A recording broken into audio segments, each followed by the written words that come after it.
அனைவருக்கும் வணக்கம். நம்ம ராஜேஸ்வரா விலாகில் இன்றைக்கி என்ன பார்க்க போகிறோம்னா, இன்றைக்கி பங்குனித்திர வாழ்த்துக்கள் அனைவருக்கும்.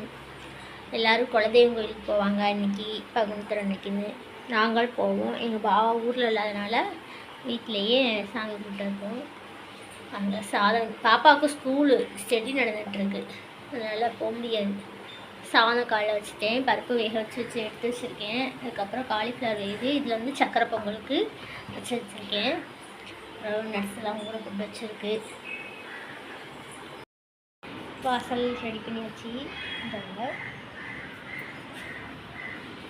அப்புறம் செடி வெயில் வந்துருச்சு. எல்லாமே இப்போ வீட்டில் பண்ணிவிட்டு தூக்கி உள்ள கொஞ்சம் வெயில் வந்து சூரிய பகவான் வந்துவிட்டா மறைஞ்சு இப்போ தான் வராது வந்து தரல.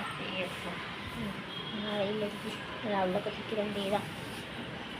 இது வெத்தலை செடி. அதுக்கும் அப்புறம் நம்ம வீட்டில் வந்து இன்றைக்கி சமையல் என்ன ஸ்பெஷல்னால் சாம்பார். நேற்றுக்கு சாம்பார் தான் வச்சேன், இன்றைக்கி சாம்பார் தான் வைப்பாங்க. நிறைய பேர் குலதெய்வம் கோயிலுக்கெலாம் போயிருப்பாங்க. எங்களால் இன்றைக்கி வந்து எங்கள் பாபா ஊருக்கு போயிருக்கனால போக முடியல. அப்புறம் சக்கரை பொங்கல் வச்சு சாமிக்கு வச்சுட்டேன். இது பசங்களுக்கெல்லாம் கொடுத்து விடணும், அப்புறம் சாருக்கு எல்லாருக்கும் கொடுத்து விடணும். காலிஃப்ளவர் தான் வச்சேன். சாம்பார் வச்சு காலிஃப்ளவர் பொரிச்சு மாங்காய் பச்சடி பாப்பா கொண்டு போயிட்டா, சாப்பிட்டு போயிட்டா. பாருங்க, சாதம் டீ போட்டு குடிச்சாச்சு. ஓகேங்க, இதான் நம்ம வீட்டு சமையல். மத்தியானம் என்ன பொரியல் வைக்க போகிறேன், சாதம் எவ்வளோ வைப்பேன்னு அதையும் பார்ப்போம். இப்போ நம்ம வீட்டில் சாமி கும்பிட்டாச்சு.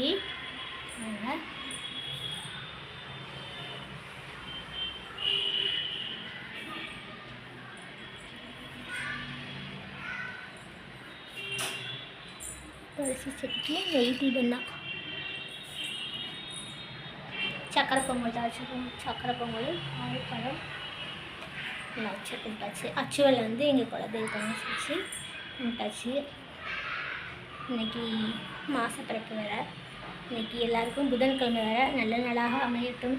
எல்லோரும் சந்தோஷமாக இருக்கணும். வாழ்க வளமுடன். எல்லாருக்கும் பங்குனித்திர வாழ்த்துக்கள்.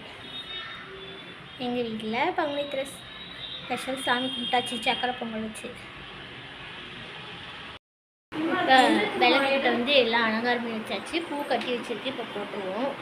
வீட்டில் வந்து தோசை தான் வச்சப்பறம் மாவெல்லாம் இல்லை, அரிசி மாவெல்லாம் இல்லை, இட்லி கரைச்சி மாவெல்லாம் தீர்ந்து போயிடுச்சு. இப்போ கோதுமை தோசை தான் ஊற்றப்போகிறோம். அதான் கெட்டி இல்லாமல் கரைக்கிறேன் கோதுமை மாவை. கோதுமை தோசை ஊற்றி மத்தியானம் வச்சு சாம்பார் வச்சு கொஞ்சோடு தேங்காய் சட்னி மட்டும் தான் அரைக்கணும். அவ்வளோதாங்க. கொஞ்சம் உடம்பு சரியில்லாமல் இருக்கா, பேச முடியல. தெரியல, திடீர்னு ஏதாவது பண்ணிகிட்டே இருக்குது. மாட்டிக்கு இந்த தோசை தான் ஊற்ற போகிறோம். அவ்வளோதான், தோசை ஊற்றி கொடுக்க வேண்டியது தான். எல்லோரும் அரிசி மாவு தோசை யாருன்னு கேட்பாங்க, நினச்சிக்கிட்டே இருப்பாங்க. போய் திறந்து பார்த்தா தான் தெரியும் கோதுமை மாவு தோசை. பாவம், சாப்பிட்டுட்டு கோதுமை மாவு தோசைலாம் நல்லது தான். சாம்பார் இருக்குது வச்சு நான் மாட்டே சொல்லாலும் கேட்க மாட்டேங்காங்க. குடிக்கீங்களாக்கான்னு கேட்காங்க.